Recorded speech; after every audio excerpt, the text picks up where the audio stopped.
What's going on, everybody? And welcome back to the Canadian Football Fanatics YouTube channel. Thank you guys for tuning in to another video. Western Final preview coming at you guys right now as we near Saturday, which will be kickoff day and which will mark a fantastic day in Canadian football, as there will be not only the West Final, the East Final, of course. Our senior men's national team will be representing Canada and be playing Saturday morning. Of course, in the U Sports scene, we also have the Yates Cup, the Dunsmore Cup, the Hardy Cup, you name it. It is going to be a fantastic day on Saturday of Canadian football, and we are here to bring you guys a little bit of excitement or spark that excitement for Saturday's Western Final between the host Saskatchewan Roughriders and the visitors, the BC Lions. So, as we will get into our regular schedule programming, before we do, of course, if you guys are enjoying all the content here on the channel lately, please be sure to leave a like on today's video as well as commenting down below. Of course, the most important thing to do is hitting subscribe. When you guys subscribe, hit the notification bell. You guys get notified every time we go live or upload a video like this one right here. Of course, you guys can see on the screen right there. You guys can find us on our social media platforms at _CF Fanatics on Twitter or on Instagram at Canadian Football Fanatics over there. So, as we will get into it here shortly, folks, I do want to plug what we are doing with the CGFL, the Canadian Junior Football League, but more specifically with the BCFC, which is also known as the British Columbia Football Conference. We have partnered with them this season, bringing a ton of content to our platform and hopefully to other people's living rooms, computer screens, iPhone screen, you name it, with our coverage this season. I would encourage you guys to go check out our Okanagan Sun Road to the Canadian Bowl, as we got to sit down with head coach of the Okanagan Sun, Travis Miller, earlier this week to chat about his team and their team coming off, or his team coming off their semifinal victory over the St. Clair Saints and punching their ticket to the national championship game once again, and a few other things, just kind of the road to the Canadian Bowl and get some excitement going for the game on Sunday, this November 9th at 12 p.m. Pacific, kickoff from SMF Stadium in Saskatoon. Looking forward to that one.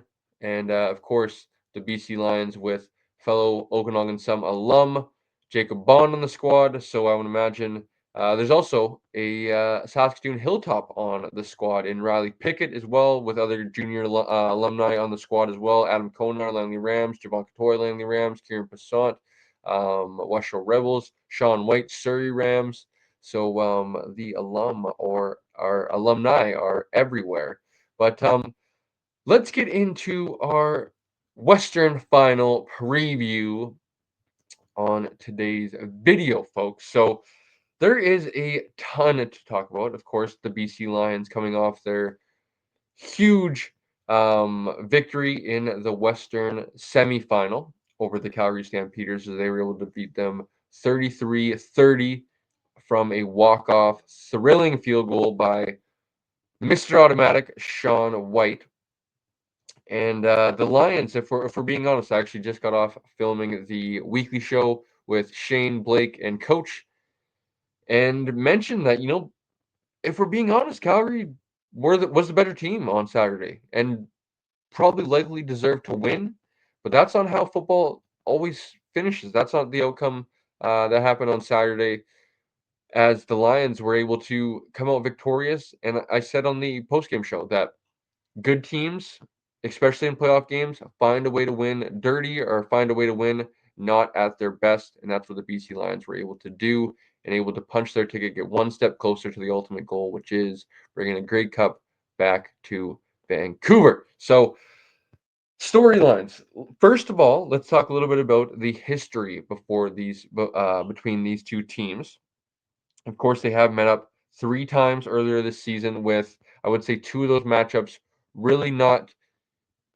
It's really hard to kind of take a lot from either of those 2 matchups. I would say maybe the one later in the season you could take a little bit more from, But let's start early on in the season and work our way to more recently. So, way back in week number 4, the Saskatchewan Roughriders were able to win at home 37-18 over the BC Lions in a pretty decisive fashion by the Saskatchewan Roughriders. And at this time, the Riders, the Stampeders were kind of the class of the Western Division. The BC Lions, if I do remind you guys and rewind a little bit, folks, had just lost Nathan Rourke 2 weeks prior, if I'm not mistaken. He had dressed for this one in the emergency quarterback fashion. Same with the game previous. And obviously, Jeremiah Masoli was the starting quarterback for this one. And hard to really, as I said, take much or really gather any kind of fair insight from this one, as the BC Lions are obviously a much different team with Nathan Rourke under center. The next one, I think you could take a ton from. I think not going back and rewatching the full game, or just going back and throwing on the highlights there the other day to refresh my memory. The BC Lions also hosted the Saskatchewan Roughriders in week number 7, which was a 33-27 Roughriders victory. And for this one, for my money's sake, folks, it shows a one-score Riders victory. Being able to watch that highlight video, remember back, this was the game that I feel like the final score didn't really indicate how dominant or how much of control Saskatchewan was in this game. They jumped out to a 17-1 lead. They jumped out to, I believe it was a 33-18 lead or something like that. And BC ultimately had to claw their way back into the game, cut it to a one-score game late in the ball game. I want to say they scored with maybe 20 seconds to go in the ball game to pull within the 6 points. But for the most part, the Saskatchewan Roughriders controlled this one from start to finish, and have to give them their props, as Nathan Rourke was in the lineup, Trevor Harris was in the lineup. Both teams were as close to full strength, as I know both teams were dealing with some injuries, as well as the Lions at the time had not transitioned to Levi Bell and Bradley and Nye, obviously still with Kameka Toure, Kameka Toure and Sione Tuhema. That's funny. I try to combine the two of Kameka and Sione. We're still in the rotation. Sione just came off of his suspension, and it has been quite the 360 from the defense from this point to where they are in today's date. So the last game, and I don't know how much you could really take from this one either. I think you could take more so from the Saskatchewan Roughriders side of things, more so than you could from the BC Lions, as the BC Lions were able to get their first victory over the Saskatchewan Roughriders in week 21 in the regular season finale, 27-21. The Lions were able to win in Saskatchewan. But to add a little bit of context, the Riders at this point had wrapped up the number 1 seed now for weeks at this point. They had nothing to play for, had came into this one with wanting to get Trevor Harris and the rest of the offense, a little bit of run, a little bit of play time to make sure that with the bye week, they wouldn't, be rusty, or they would be able to have a little bit of reps with obviously being able to be as cautious as possible, getting them out of the game as quickly as possible. I want to say they played maybe a quarter and in a drive or something like that, and Jake Mayer came into the game at some point in the second quarter for the Rough Riders. And they started obviously with a 48-man game day roster. You can only rotate so many guys, and so many and certain guys have to play the whole game. So the Riders did start to try to get some of their guys in, but there was some starters sprinkled into that lineup. But at the end of the day, it was for the most part the Saskatchewan Roughriders, second strings sprinkled in with, as I mentioned, a few starters that took the Lions to the fourth quarter and deep into the fourth quarter. And honestly, it looked a little bit shaky for the Lions, that they might cough this one up, that they could, you know, fizzle away the number 2 seed in a home playoff game. And they could, by game's end, if they lost, go as far from the number 2 seed in the Western Division all the way to the 4 seed and be crossing over to take on the Montreal Alouettes in Montreal across the country. Thankfully for the BC Lions, they were able to pull it out and come away with a victory. I would love to see what happened if that review and call on the Keelan Hatcher fumble and then return went the other way. If the Lions were going to be able to, overcome the adversity and be able to, um, continue to claw their way back and finish off their comeback. But that being said, it did not happen, and the Lions were able to come away victorious in that one. So the Saskatchewan Roughriders come into this one with a 2-1 season series lead over the BC Lions, with two of these games being played in Saskatchewan, one in BC, and the fourth game and the final game between these two teams this season will be played in Saskatchewan, as well as the Saskatchewan Roughriders earn the right for home field advantage in the Western Final and for the Western Division to come through Saskatchewan. So it's going to be an exciting one from Mosaic on Saturday. As I thought I saw, although I know I brought it up on the show. I don't know if I was confused with seeing that the Grey Cup sold out as well. I thought I saw in a tweet on social media that the Western Final had already sold out as well. I think by the time kickoff comes, it will have sold out. So looking forward to that one. Bummer. I'm obviously a few provinces away, but with the Canadian Bowl being on Sunday, with Regina and Saskatchewan playing in the Hardy Cup, what a fantastic weekend it's going to be in Saskatchewan. Would love to make it out there for something like that hit up all three games. I do believe a friend of the program, Wizard Takes, will be doing so, or maybe not going to the Regina and Saskatchewan U Sports game for the Hardy Cup. But I believe he's going to be in attendance for this West Final, and then we'll be going to the Canadian Bowl on Sunday. So should be a fantastic weekend of playoff football, championship football in the prairies in Saskatchewan. You could argue the hotbed of Canadian football in this country. No other host province, I think, could do it better. So let's get into this one. And obviously last week was the battle of the quarterbacks and Nathan Rourke versus Vernon Adams Jr.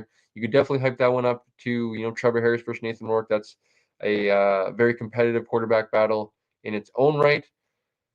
But for me, I think there's a lot of conversation to be had about this one, but obviously, we only have so much time to talk about this one, as it is already fairly late out on the West Coast, as well as I am recording kind of a late night Western Final preview. So if you do see me kind of rub my eyes, folks, maybe start to yawn a little bit. I was yawning on the weekly show as I just recorded that, but basically about 30, 40 minutes ago. I was already tired about an hour or two ago. Honestly, I was tired when I woke up to go to work this morning, if we're being quite honest. So by this time, I am tired and ready to go to bed, but excited to chat about the game first. And forgive me if I do yawn once or twice throughout the recording. But let's get into this one. I think some storylines to follow for me heading into this one. And there's a ton of cliches in football that get thrown around.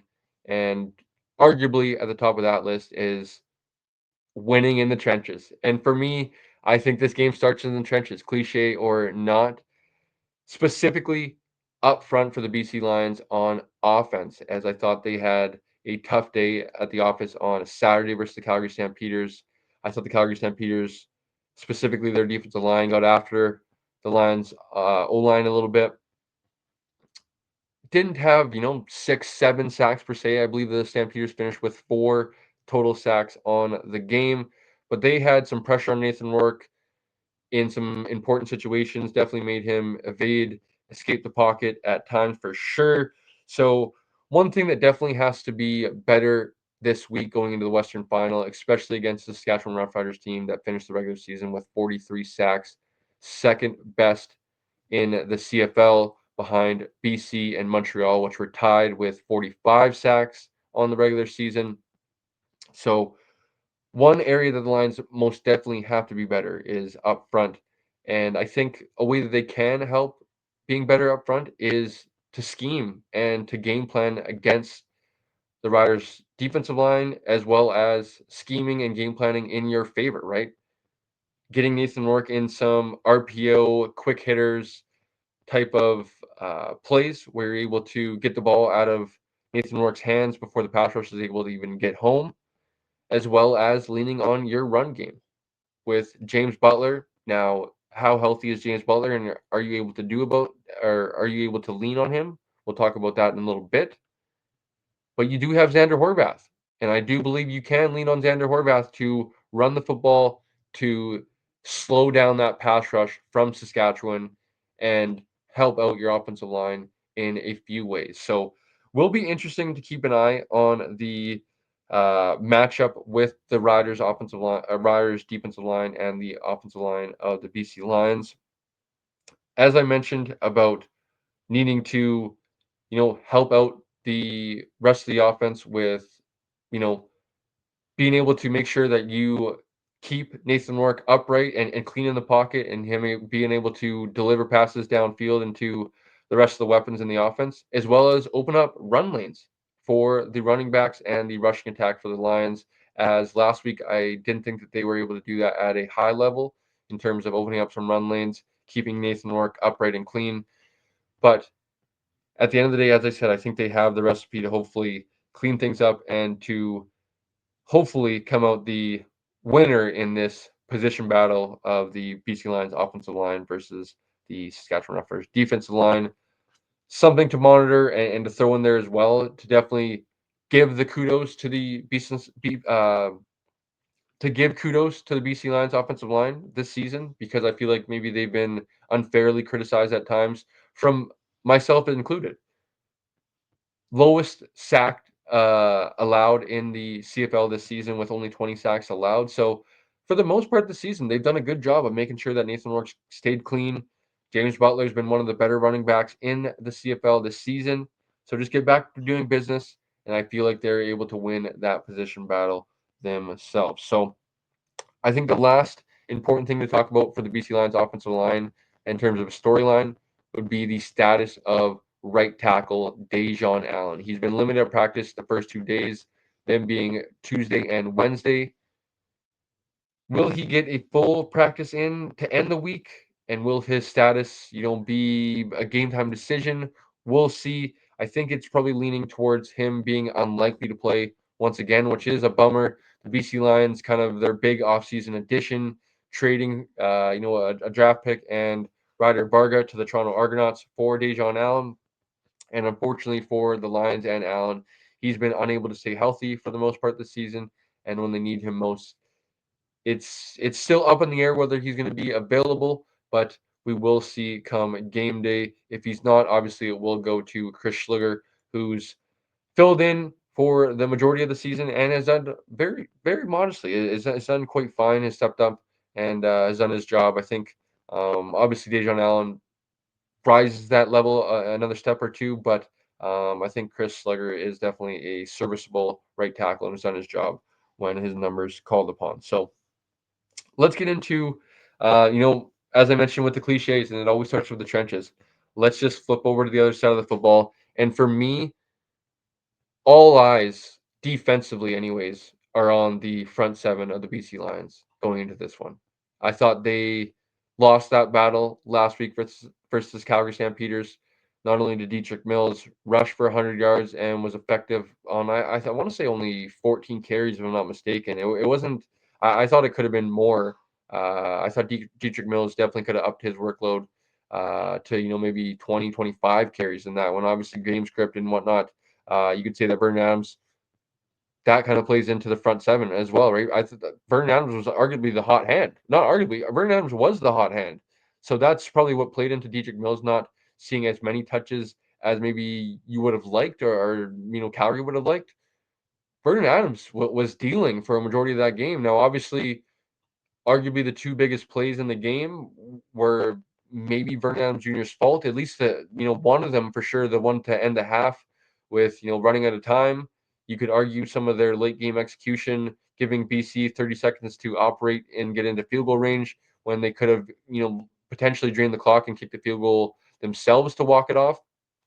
But for me, I thought BC's front seven lost that position battle versus the Calgary Stampeders offensive line and kind of their rushing attack, if you will, and versus Saskatchewan Roughriders.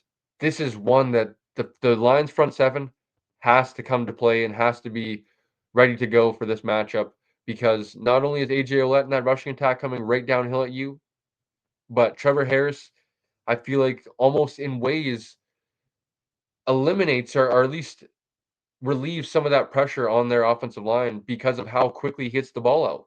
And Vernon Adams Jr. was doing that a little bit last week versus the BC Lions defensive line. At times, the Lions defensive line was doing a great job of getting pressure, getting sacks on VA.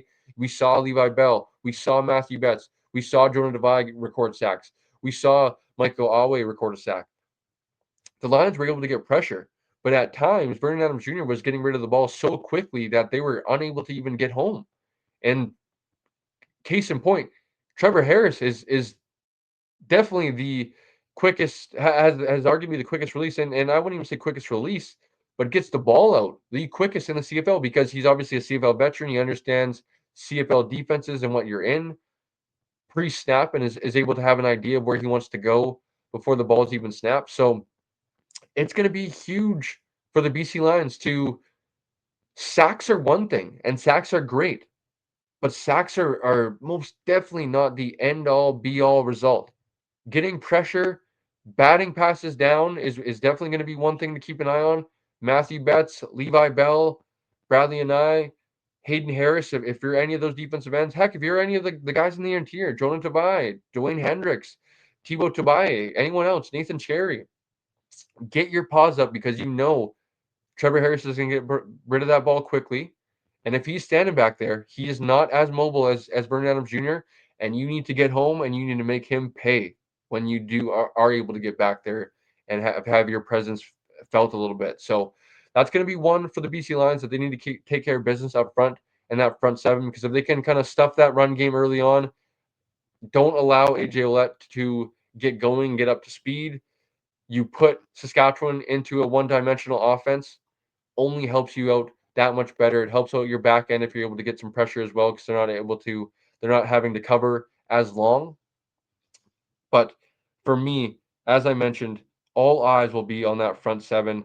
Not only that defensive line with all the guys I mentioned, Micah Alway, Josh Woods, Ben Haladic, Deontay Williams, all those guys at that second level as well need to be on their A game and need to be ready to play and need to be ready to play a physical game as well.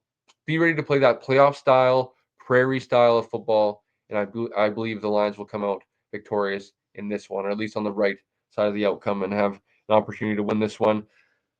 Another storyline, and I already alluded to it, is some of the status of players for the BC Lions, as there is some key missing players. Mentioned Dejon Allen, mentioned James Butler, some ones I didn't. Gary Peters, I believe he's kind of battling through some injuries, getting through it. Justin McInnes as well. But first and foremost, I think it starts with James Butler, JB, and his status going into this one was a game time decision last week in the Western semifinal. And I thought he came out in warm-ups, excuse me, excuse me, folks. Oh, frog in my throat. I thought he came out in warm-ups and had a very big pep in his step, and you could tell that he was very energized, ready to play.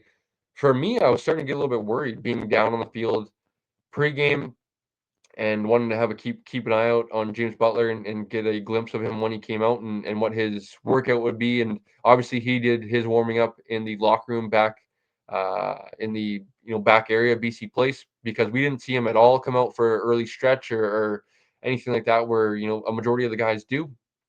And he came out in full pads, as I said, very hyped up, very energized, had a pep in his step, and you could very tell that it was very easy to tell that James Butler was going to be playing in this ball game.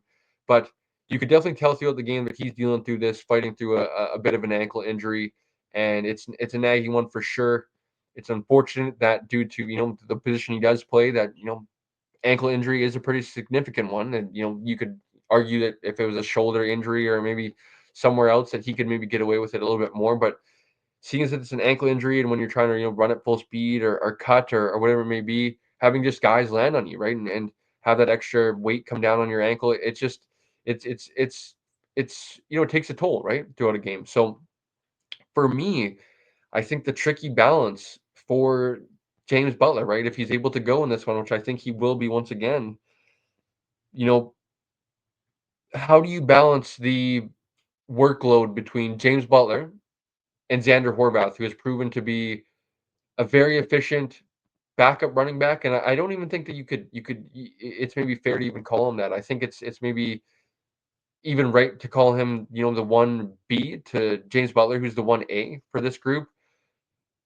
and balancing, how to take James Butler out because, maybe he is, you're only going to get so many touches throughout the game if you're James Butler.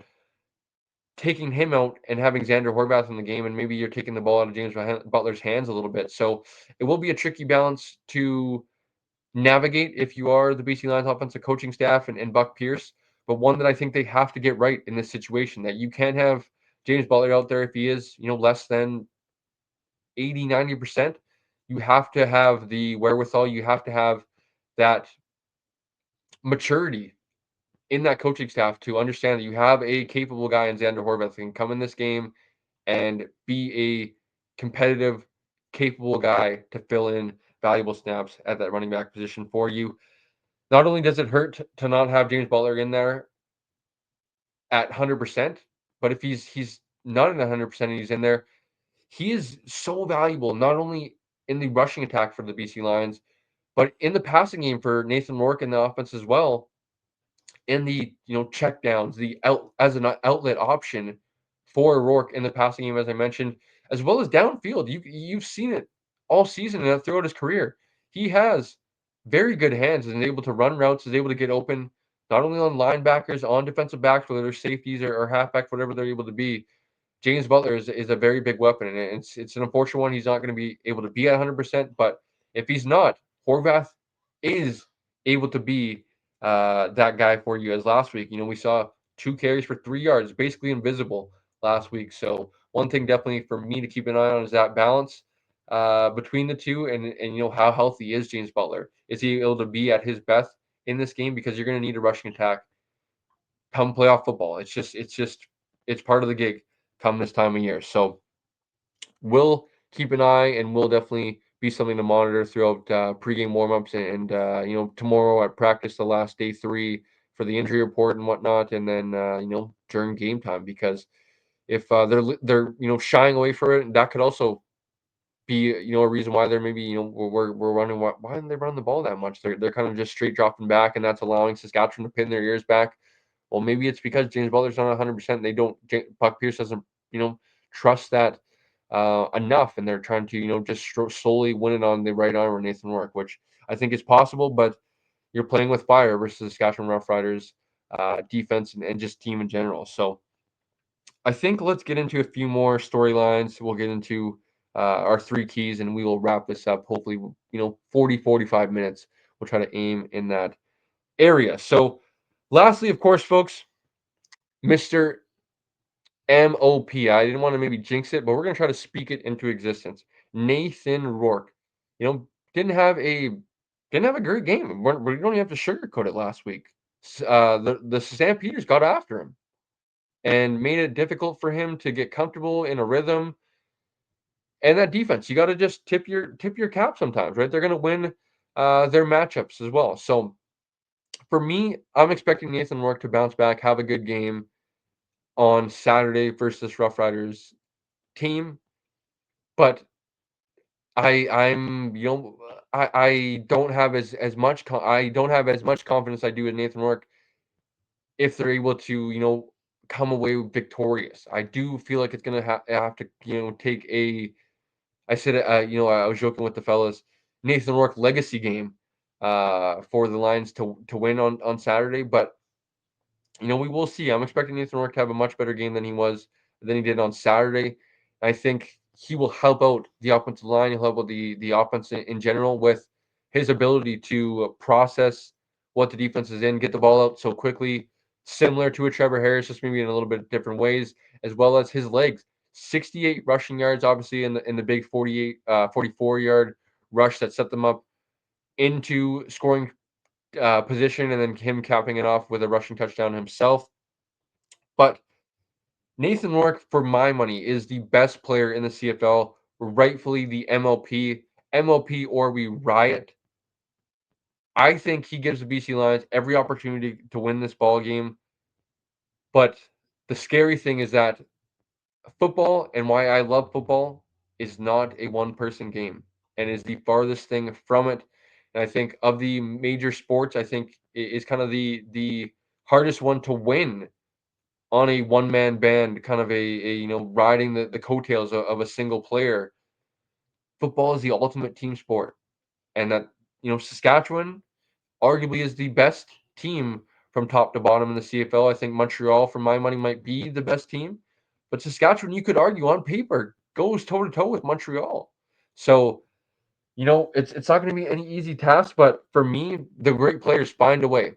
Last week, the Lions, ugly game for most of that ball game, but at the end of the day, they found a way. Good teams, great teams find a way. Are the Lions a great team? Or are they a good team with a great quarterback? That is the question to be answered on Saturday, and I'm looking forward to it. I'm thinking both teams are going to throw their punches back and forth, throw their haymakers.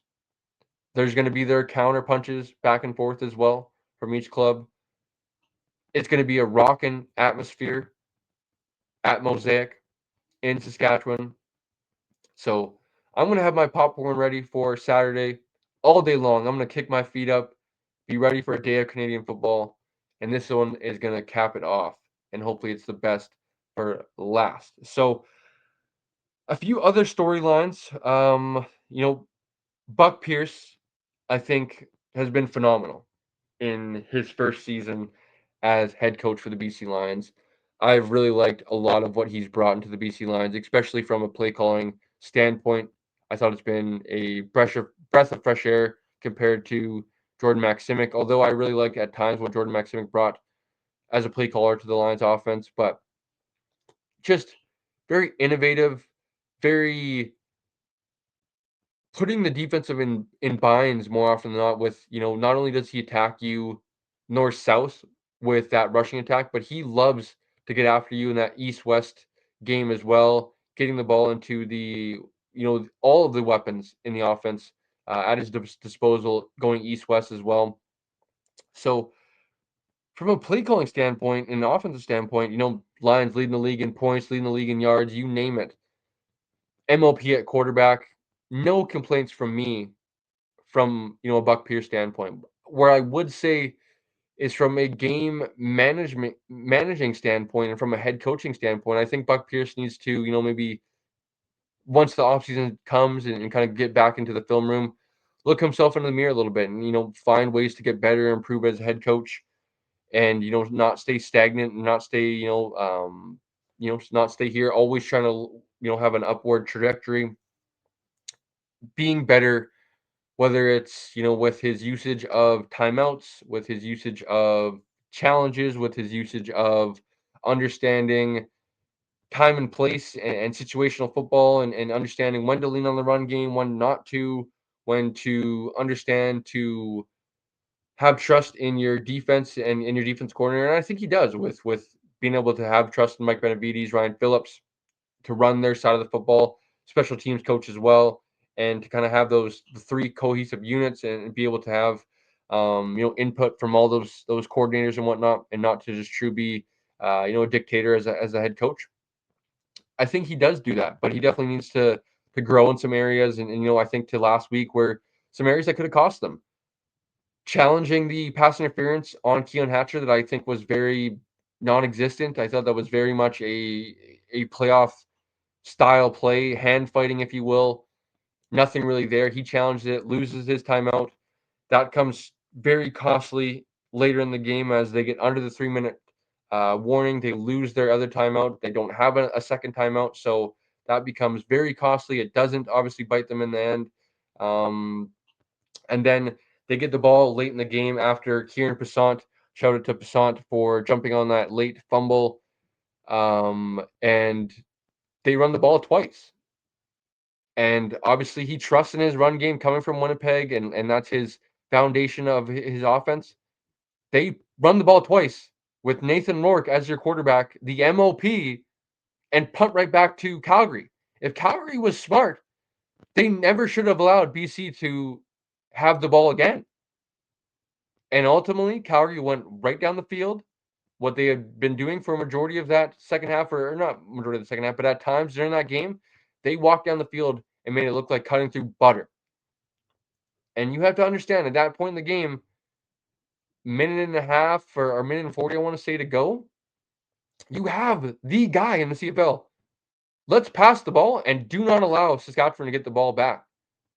You don't have to go to, the medium to intermediate range. Go to your quick hitters that allowed you to go down the field with 30 seconds to go to end the game. You saw the quick hitter Stanley Berryhill. You saw the quick hitter Javon Couture that allowed you to go to Justin McInnis to win the football game. So go to it in that situation.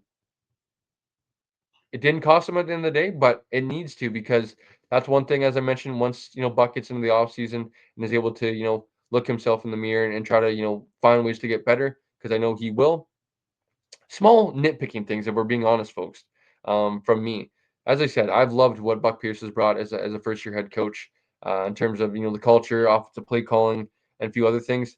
This is just a few nitpicking things, stuff for the offseason, definitely, that I feel like he can get better at. So my last thing on this one is, I think, just that the Lions, you know, skill position players need to be at their best this week.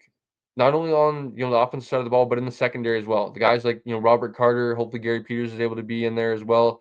TJ Lee, especially TJ Lee and Gary Peters. Could this be the last game we ever see of Gary Peters and TJ Lee in a BC Lions uniform? Over a decade, the household names of the BC Lions over the last 10 years, you could say. I don't even think it's an argument at this point in TJ Lee and Gary Peters. Number 1 and 6. For many years, you didn't even have to think about it. Who lined up in the boundary for the BC Lions? Number 1, number 6. And could this come down to their last ever ball game?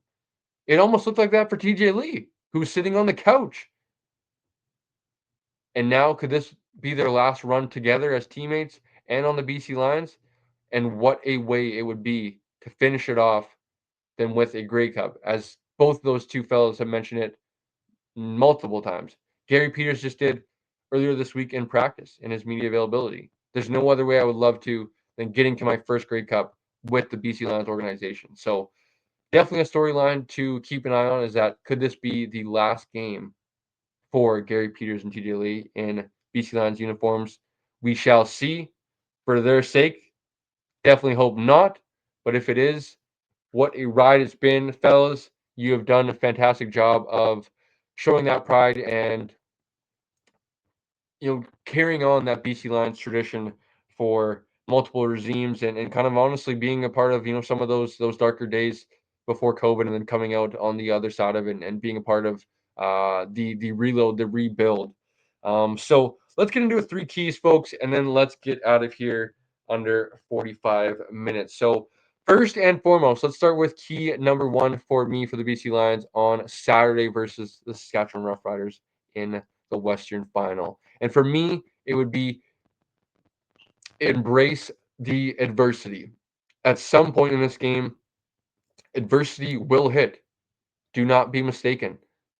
I do not think that the Lions are going to come out of this one, and this is going to be a blowout. This is going to be a playoff-style football game. Comes down to a one possession. Likely whoever has the ball last in this one. Embrace the adversity, especially being on the road. At some point, the Riders are going to score a touchdown, maybe make a big play that the crowd tries to get momentum on their side, and likely will have momentum on their side. But you have to look your teammate in the eye, look adversity in the eye, and say, I will not be fazed by this. I will come out better. I will be able to say, you know what? Yeah, you beat me on this play, but it's that next play mentality to be able to, what they just did on Saturday versus the Calgary Stampeders. Look adversity in the eye and say, you know what? You will not get the best of me. I will find a way to win this game. And that's what the BC Lions have to do first and foremost. So next key to victory is, the cliche that goes around in these 3 keys to victory is that, the win the turnover battle. And I love that one as well. Don't get me wrong, folks. But for me, I want to word this one a little bit differently. And it's create some turnovers for yourselves. It's kind of similar to, the saying that goes around of, do you want to, kind of fluke into some luck, or do you want to create your own luck? And it's most definitely for the Lions. You want to create your own luck. You want to create your own turnovers on that side of the football. You want to give your quarterback and Nathan Rourke extra possessions. You want to not only give your team momentum, you want to silence that crowd in Mosaic. There's nothing better than silencing a home rocking atmosphere, and you make a big play on defense, able to create a turnover, a big sack, whatever it may be, and the crowd is stunned silent. Or there's a little bit of noise and it's coming from all the Lions fans that are traveling on the road that are in attendance. But for me, create your own turnovers, create your own luck, give Nathan Rourke and that offense some extra possessions, as it is the best offense in the CFL. Give them some extra possessions, keep that Riders offense off the field, keep them, they're coming off their bye. Keep them rusty if they do come out. If they do come out a little bit, slow or you know, s- slow is the word I'm looking for. Keep them there. Keep them in that playing in that style of game, and I feel like you'll be able to come out victorious in this one. So my last one, and I feel like most important one, as the Lions were able to do last week, but it's to play a full 60-minute game. And obviously this is maybe arguably the biggest cliche, is to play a full 60-minute games. But for me, it's to not give up, right? Say the Riders get out to an early lead or whatnot. Understand the ebbs and flows, highs and lows, peaks and valleys, whatever you want to call it, that the Riders are going to have their highs, they're going to have their lows as well, and so will you. But to find a way to find a balance in the chaos, in those ebbs and flows, as I mentioned, saying my coach used to say back in the day, 72 degrees and cool and a cool breeze, baby. Stay calm, cool, and collected. As I mentioned, this kind of ties into in the face of adversity, keep your poise, stay calm, stay collected. You guys will be just fine. Play a full 60-minute game. If Saskatchewan's winning going into half, understand it's all good. Go into half, make your adjustments, and come out the better team in the second half. Win that second half, and come out with a W. So embrace adversity, create your own turnovers or create your own luck. You could even reword it, and play a full 60-minute ball game. I believe the BC Lions will be able to walk out of Mosaic with the right to fight for the Grey Cup on November the what will it be? It'll be the 9th will be the semifinal, or no, sorry, the 8th will be the semifinal, so it'll be the 15th, I believe. Grey Cup in Winnipeg. But I'm looking forward to this one. I'm expecting an absolute fantastic game. It's going to be hard to honestly up or top last week's West semifinal, but for me, I think this is rightfully the two best teams in the Western Division fighting it out to have the title of Western Division champions in 2025. So that's going to do it, folks, for me. Of course, if you guys enjoyed and are enjoying all the content all season long as we near the end of the season, as it's only going to be 2 weeks left after this one, or I guess a week left after this one. We will be back after the Grey Cup as well with our weekly show and whatnot. If you guys enjoyed all year long and enjoyed this video specifically, please be sure to leave a like on today's video. Comment down below letting us know maybe a game prediction, who you have in this one. And of course, the most important step, subscribing to the channel. When you guys subscribe, hit the notification bell. You guys get notified each time we go live or upload a video just like this one right here.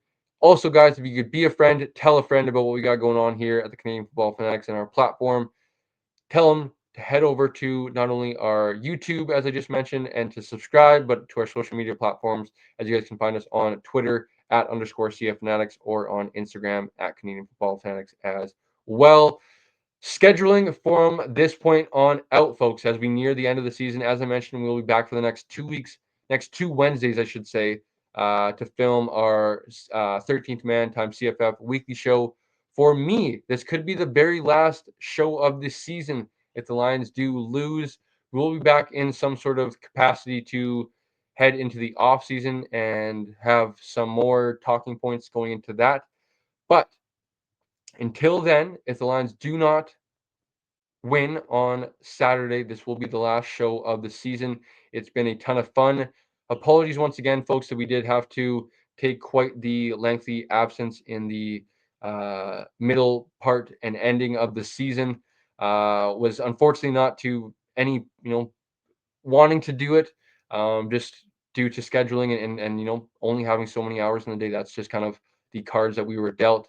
And we will be back all off season long, of course, during free agency, the draft, you name it. And then we will be back during our podcast season, baby. The time is here. After Grey Cup, we'll be probably taking about a week or two break and then dropping some podcast episodes as we near episode 50, heading into the holiday and Christmas break, and then we'll be uploading a few during then as well. That's going to do it, folks, for our Western Final preview. Hopefully you guys enjoyed, and we'll catch you guys on the next one.